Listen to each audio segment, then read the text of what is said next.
Assalamualaikum warahmatullahi wabarakatuh. Bismillahirrahmanirrahim. Alhamdulillahirabbil alamin. Wassalatu wassalamu ala Rasulillah Sayyidina wa Maulana Muhammad wa ala alihi wa sahbihi ajmain. Asyhadu an la ilaha illallah wa asyhadu anna Muhammadar Rasulullah. Allahumma la ilaha illallah huwal hayyul qayyum huwal awalu wal akhiru huwal batinu was sahiru. Saudara yang saya cintai dimanapun berada, semoga senantiasa dalam bimbingan Allah Subhanahu wa Ta'ala, diberikan rahmat kesehatan jasmani dan rohani, serta rahmat ilmu, yaitu ilmu-ilmu yang bermanfaat dunia dan akhirat. Amin. Amin ya rabbal alamin. Saudara, saya menanggapi ada 2 pertanyaan masuk di WhatsApp saya tentang siksa kubur. Memang sebelumnya saya pernah mengupload masalah siksa kubur, menjelaskan bahwa siksa kubur itu tidak ada. Itu yang saya yakini, saudara. Ada 3 hal yang membuat saya yakin. Nanti saya ceritakan. Saudara, kita bertanya seperti ini. Bagaimana menjelaskan, bagaimana bisa mengatakan bahwa siksa kubur itu tidak ada, sedangkan banyak hadis-hadis Nabi Shallallahu Alaihi Wasallam menjelaskan tentang siksa kubur. Saya percaya 100% hadis Nabi tentang siksa kubur. Tapi cara kita memaknai berbeda, saudara. Subhanallah. Tapi kalau saudara yakin, silahkan yakini. Tapi saya tidak meyakini ada siksa kubur. Saudara, saya akan bercerita sedikit. Saya kelas 1 SD, saya sudah memahami bahwa siksa kubur itu ada. Sampai saya dewasa, nenek saya pun pernah menjelaskan seperti itu.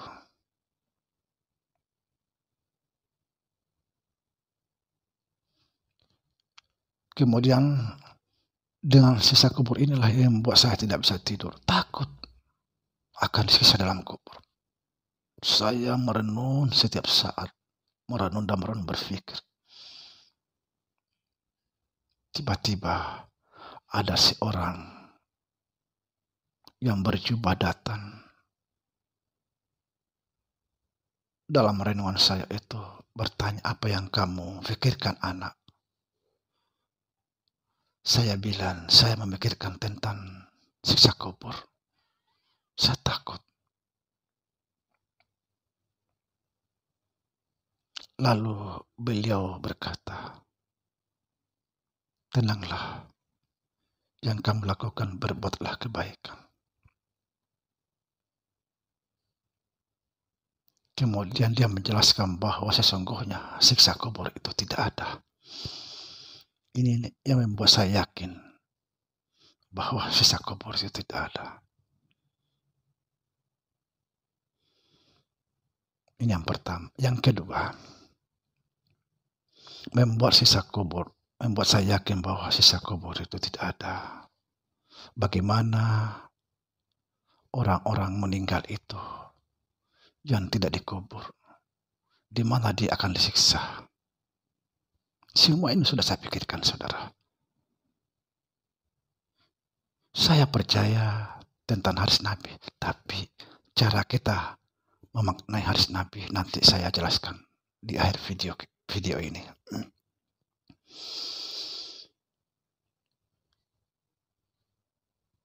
Keyakinan yang kedua bahwa siksa kubur itu tidak ada. Karena banyak sekali orang-orang mati yang tidak dikubur.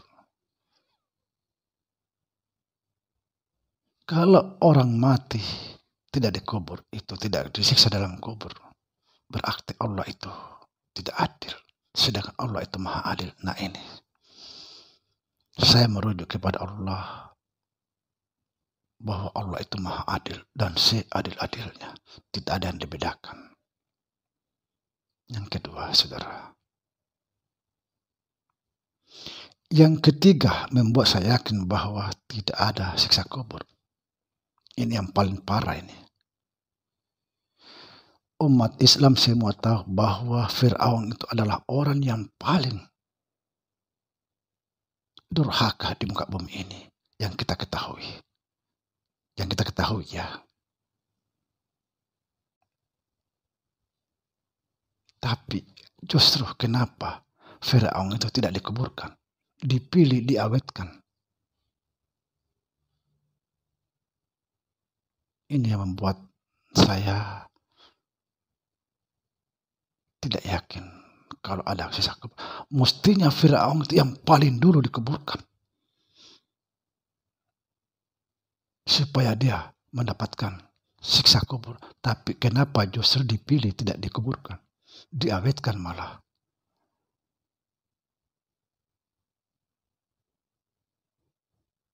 Ini namanya sama aja kita menghalang-halangi agar Fir'aun tidak disiksa dalam kubur. Ini Fir'aun sangat menarik untuk dibahas, saudara. Kan ada hal-hal yang belum kita pikirkan masalah ini. Sekali lagi, kenapa Fir'aun tidak dikuburkan? Supaya dia mendapat siksa dalam kubur. Justru kita memilih mengawetkan. Berarti ini namanya menghalangi siksa kubur. Siksanya Allah dalam kubur. Subhanallah.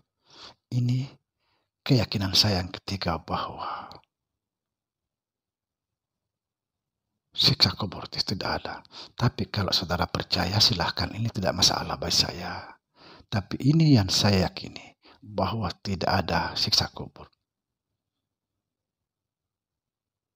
Kalau saudara meyakini, mengharap ada siksa kubur, silahkan. Saudara mau disiksa, silahkan. Tidak masalah. Kalau saudara meyakini, mengharapkan siksa kubur itu ada, silahkan. Mungkin saudara mau disiksa dalam kubur. Tapi saya tidak yakin siksa kubur itu ada. Karena banyak sekali orang yang mati tidak dikuburkan. Bagaimana menyiksanya?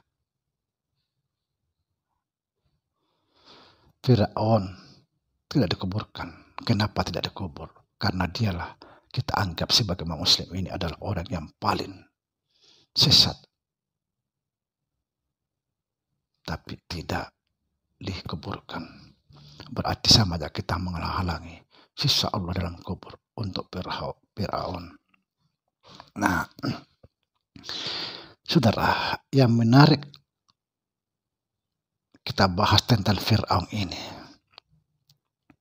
Allahu a'lam. Fir'aun ini sampai sekarang utuh. Jasadnya utuh. Yang saya dengar diawetkan. Oke, diawetkan. Dan jadi pertanyaan saya, sepertinya zaman-zaman dulu itu, zaman kebodohan itu, bahkan di atasnya zaman kebodohan itu, belum ada namanya pengawet. Belum ada. Tapi sekarang jasad Fir'aun masih awet sampai sekarang. Ini yang harus kita pikirkan, saudara. Siapa sebenarnya Fir'aun? Kenapa di jasadnya masih ada? Kalau kita, okelah kita meyakini bahwa itu diawetkan. Mungkin diawetkan pada masa sekitar 300 tahun yang lalu. 300 tahun Masehi yang lalu. Tapi sebelumnya itu belum ada pengawet. Belum ada.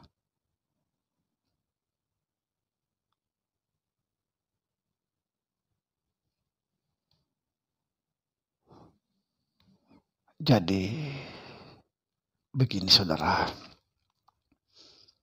memang banyak hadis Nabi menjelaskan tentang siksa kubur. Tapi cara saya memaknai Nabi itu adalah suatu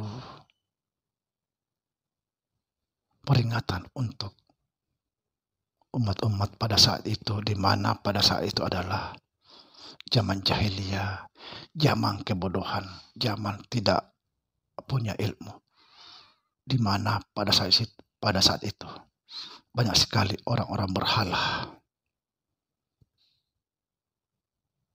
Situlah Nabi Shallallahu Alaihi Wasallam membuat satu hadis.